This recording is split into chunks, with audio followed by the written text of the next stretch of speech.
Ya, bismillahirrahmanirrahim. Assalamualaikum warahmatullahi wabarakatuh. Alhamdulillahirrahmanirrahim. Allahumma sholli ala Sayyidina Muhammad wa ala ali Sayyidina Muhammad. Pertama-tama, perkenalkan nama saya Wildan Khalid dari kelas 2A Ekonomi Syariah, kampus Universitas Islam Bunga Basa Cirebon. Di sini saya akan mempresentasikan mata kuliah kewarganegaraan sebagai salah satu tugas akhir semester 2 yang di mana dosen pengampu kami adalah Bapak Dr. Andes Sumarno MM. Di sini saya akan mempresentasikan materi mengenai praksis good and clean governance. Ya, mari kita lihat slide berikutnya. Ya. Good governance. Good governance adalah suatu hubungan yang sinergis dan konstruktif di antara negara, sektor swasta, dan masyarakat.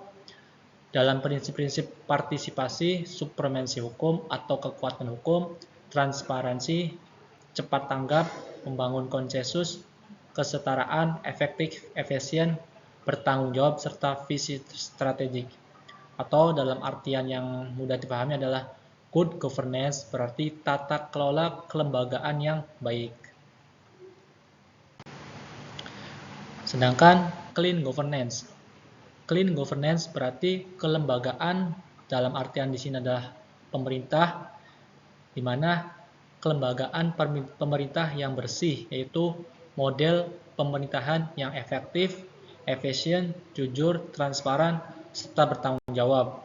Jadi pemerintahan yang bersih atau clean government yaitu pemerintahan yang terbuka terhadap publik dan bebas dari permasalahan korupsi, kolusi, dan nepotisme. Ya, prinsip-prinsip pokok good and clean governance ada 9, yakni ada partisipasi, penegakan hukum, transparansi, responsif, orientasi, kesetaraan, efektivitas dan efisiensi, akuntabilitas, dan yang terakhir visi strategis. Mari kita kupas mengenai poin-poinnya di slide berikut. Ya. Prinsip-prinsip pokok good and clean governance.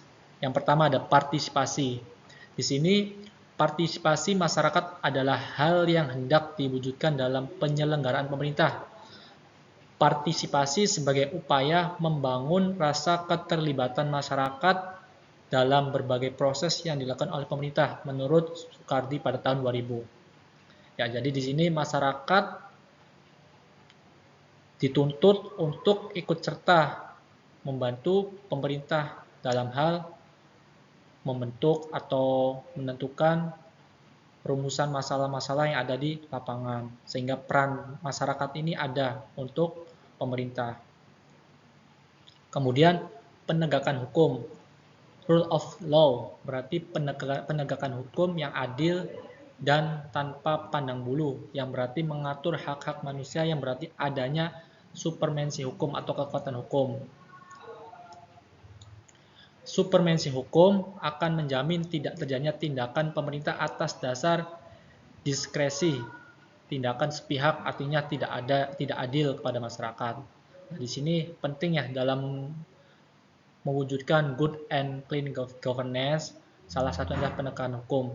Di sini hukum hendaklah adil, tidak berat sebelah, di mana yang banyak terjadi adalah justru masyarakat menjadi sasaran hukum. Artinya apa? Ketidakadilan ini terjadi di negara, manakala hukum tumpul di bawah, maksudnya hukum ini tumpul di atas akan tapi lancip di bawah.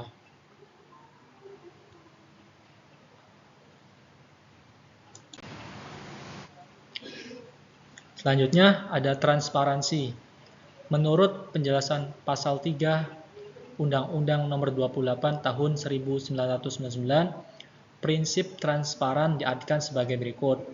Asas yang membuka diri terhadap hak masyarakat untuk memperoleh informasi yang benar, jujur, tidak diskriminatif tentang penyelenggaraan negara dengan tetap memperhatikan perlindungan dan hak asasi pribadi, golongan, dan rahasia negara. Nah, di sini transparansi di sini adalah kita tunjukkan untuk lembaga publik ya, salah satunya pemerintah. Di sini dalam undang-undang asas yang membuka diri terhadap hak masyarakat. Jadi hak masyarakat adalah mengetahui apa yang telah terjadi di kelembagaan sebuah pemerintah sebagai lembaga publik. Nah, di sini telah diatur dalam Undang-Undang Nomor 28 Tahun 99. Jadi di sini untuk menjalankan good and clean governance, pemerintah hendaknya bersikap transparan kepada masyarakat. Tidak ada yang tertutupi atau tidak ada yang bisa dimanipulasi. Ini prinsip transparansi.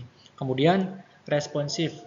Asas responsif adalah dalam melaksanakan prinsip good and clean governance, pemerintah harus cepat tanggap terhadap persoalan masyarakat, harus memahami kebutuhan masyarakat, harus proaktif mempelajari dan menganalisa kebutuhan masyarakat. Nah, di sini untuk mewujudkan good and clean governance, kembali lagi pemerintah hendaknya responsif, artinya apa? Segera cepat tanggap dalam menyelesaikan persoalan yang ada di masyarakat. Kemudian poin berikutnya adalah orientasi. Di sini berorientasi pada konsensus, yaitu kebersamaan ya. Berarti pembuatan dan pelaksanaan kebijakan harus merupakan hasil kesepakatan bersama di antara para aktor yang terlibat.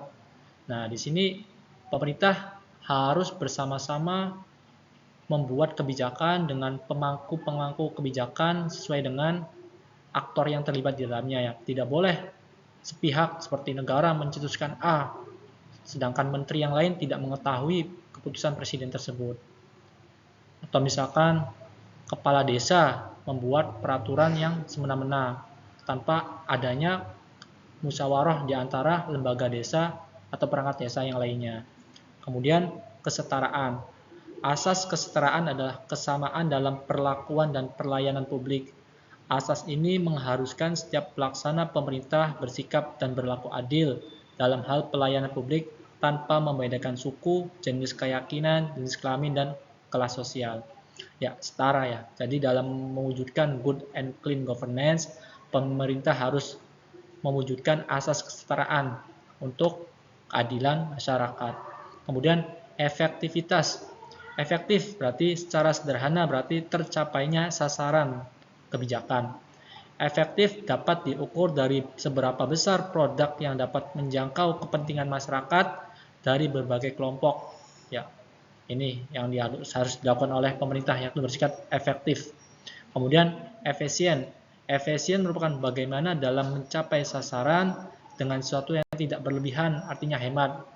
Nah, itu efisien, efektif masih satu kesatuan yang tidak bisa terpisahkan. Ya, prinsip selanjutnya adalah akuntabilitas. Asas akuntabilitas adalah pertanggungjawaban pejabat publik terhadap masyarakat yang memberinya wewenang untuk mengurusi kepentingan mereka. Nah, di sini sudah menjadi tanggung jawab suatu pejabat publik dalam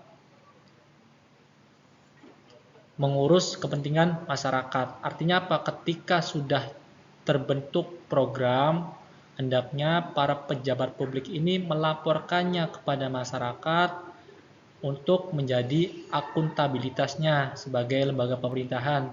Artinya bisa dipertanggungjawabkan. Yang selanjutnya adalah visi strategi.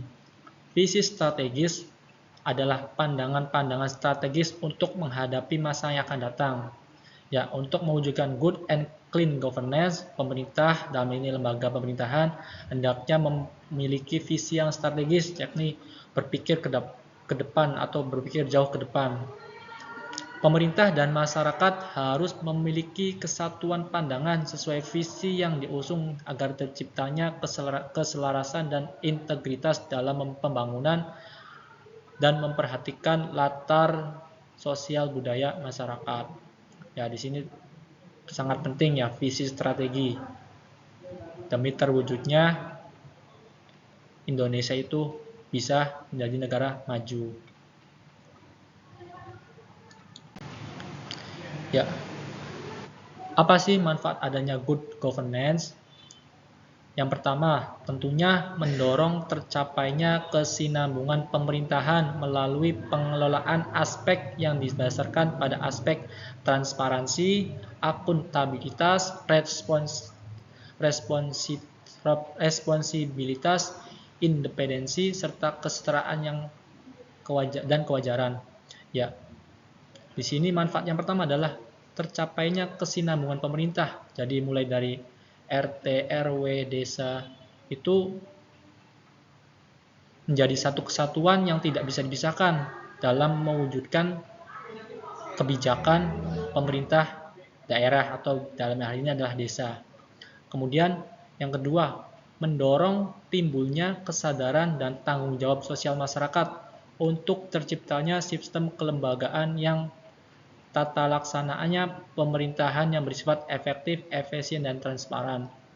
Ya, di sini dengan adanya good governance, maka timbul kesadaran masyarakat untuk ikut andil dalam membuat kebijakan bersama lembaga kepemerintahan.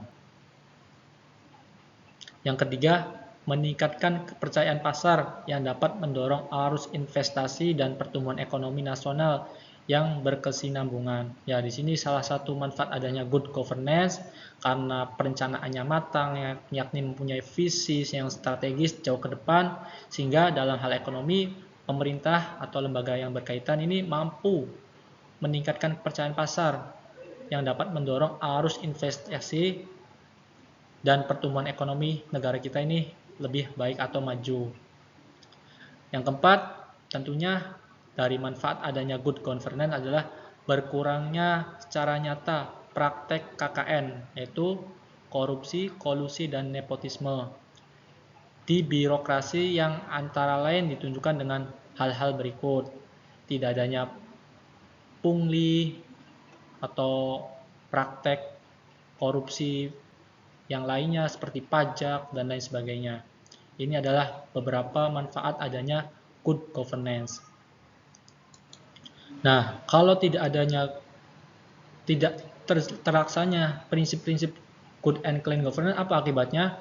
Kalau dari lihat manfaat, maka bisa dilihat juga sisi negatifnya, manakala pemerintahan tidak menjalankan good and clean governance.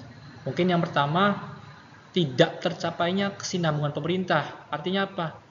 Pemerintah pusat melakukan kebijakan A, tapi pemerintah di provinsi, di daerah, bahkan tidak sesuai dengan apa yang diarahkan pemerintah pusat. Ini menjadi efek negatif apabila terjadi tidak adanya good and clean governance. Dan yang kedua, apabila tidak terjadi good and clean governance, maka tidak akan pernah ada timbulnya kesadaran masyarakat untuk ikut partisipasi dalam kebijakan publik ya. Manakala pemerintah independen artinya tidak mau menerima masukan, maka terjadi kebijakan-kebijakan yang tidak sesuai dengan apa yang ada di masyarakat. Karena apa? Tidak melalui partisipasi masyarakat. Yang ketiga, efek negatifnya adalah bisa membuat investasi kabur dan juga pertumbuhan ekonomi lambat atau bahkan resesi. Di sini juga sangat penting peran dari good and clean governance yang untuk memprediksi atau membuat rencana mengenai kebijakan ekonomi yang tentunya juga melihat situasi dan kondisi di masyarakat. Yang kemudian yang keempat, tentunya kalau tidak adanya prinsip good and clean governance, maka birokrasi yang ada di negara kita berbondong-bondong untuk melakukan KKN ini adalah korupsi, kolusi, atau nepotisme. Ini yang tidak diinginkan. Makanya sangat penting adanya good and clean governance dalam sebuah lembaga. Dalam hal ini adalah lembaga pemerintahan suatu negara. Ya, mungkin itu presentasi mengenai praksis good and clean governance. Saya ucapkan terima kasih kepada teman-teman yang sudah menyimak presentasi ini dan saya ucapkan terima kasih banyak pada Bapak dosen yakni Bapak Dr. Andes Sumarno yang telah mengizinkan saya untuk mempresentasikan materi ini.